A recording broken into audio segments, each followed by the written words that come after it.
of the rim. Got it! Oh, the slam! Oh, here's a Curry way downtown. Oh, what a shot from Curry!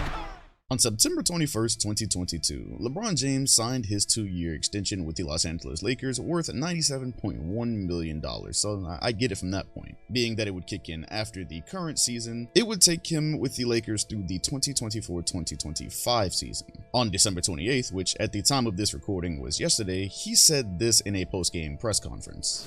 I don't want to finish my career, playing at this level.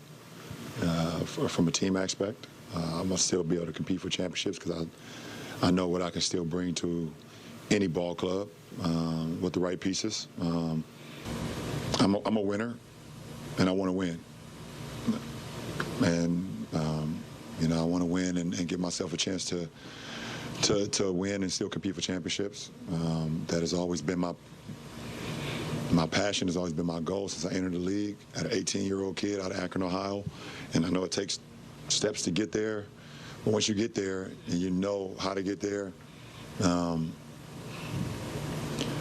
playing basketball at this level just to be playing basketball is not in my DNA.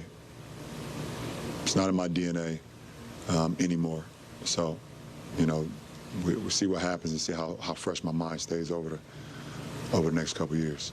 I don't want to finish my career playing at this level from a team aspect. I want to be able to compete for championships. It's that line right there that confuses me as to how we got to this point in the first place. Ever since LeBron took control of his career way back when he decided to join the Miami Heat with Chris Bosh and Dwayne Wade, which was a heavily unpopular thing at the time, I've never seen him as one to waste time. He kind of ushered in this era of what we call the player era, I think. Just this thing where they take control of their own careers, they don't let their teams decide their fates, aka if they don't think the front office is doing a good enough job, they can use their star power and they can go pretty much wherever they please and do what they want. And so as we got to and what I'm assuming is getting close to the end of LeBron's career, I thought I understood this move a little bit at least. By this time he's won 4 championships, multiple MVPs, still breaking records, going to go down at worst like the second best player of all time, if not the greatest in a lot of this generation's opinion. So as things have slowly descended from the 2020 championship with the Lakers as a whole, and he decided to sign that extension, I went, yeah, I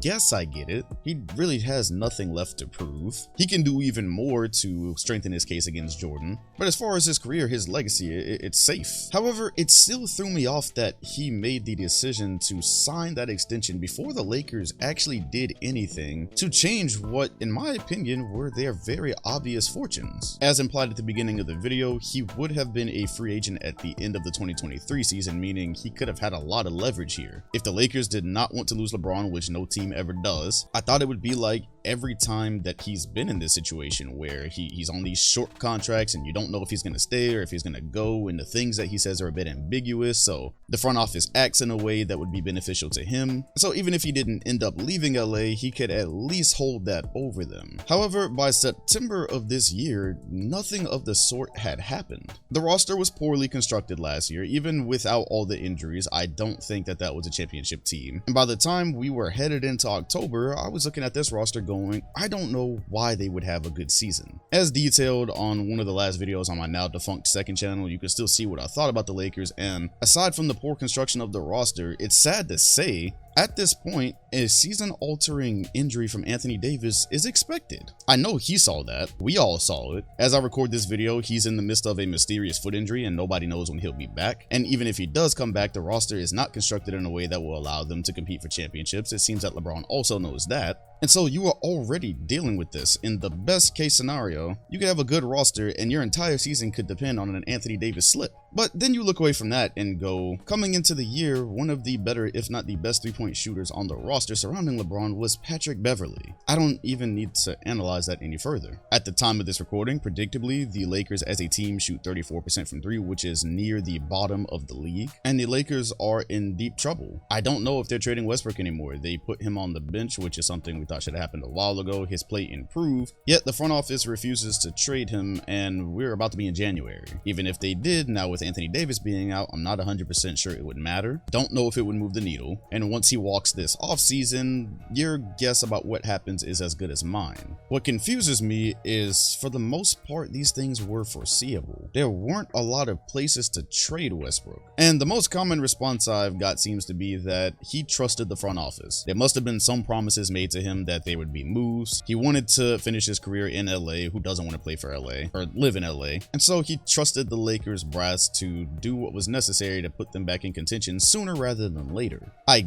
guess I could see that, but that still does not answer why he would take away his own leverage in September way before he had to. Because I have a theory that if they thought they might lose LeBron in a couple of months, or at the beginning of the season, if they thought there was a possibility they were going to lose him, they would have made a move. And he's never been one to blindly trust. After Cleveland failed to surround him with talent the first time, he went to Miami for 4 years, saw Dwayne Wade going downhill, and went back to Cleveland for, I think it was partly that he definitely wanted to bring them a championship, but also because the writing was a bit on the wall, in my opinion, for the Miami Heat. Their time was limited. After doing that in Cleveland, of course, you had the Golden State super team. Kyrie Irving was traded. That roster was going nowhere. And I don't think people remember, it was unfathomable that LeBron was going to leave the Cavaliers a second time. That was not something we just thought would happen. He did it. He went to the Lakers and trusted them to build him a championship team. I think everyone could see that Anthony Davis was probably going to end up there eventually, as time went on anyways. And he did. And so we land here, where at a time in year 20, he is still averaging 28 points a game, 8 rebounds, 6.5 assists. Definitely not shooting great from 3 anymore. However, still shooting 50% from the field. This on a roster that doesn't have skill sets to maximize what he does. I will say there was a time at the beginning of the season where it appeared he was slowing down a bit, noticeably more so than other years. He's went back into shape, but I think we all agree at a certain point, as it pertains to his career, time matters. And as we get ready to turn the calendar to 2023, I believe this season is a wash. There is one scenario where Anthony Davis magically comes back healthy and the Lakers make a trade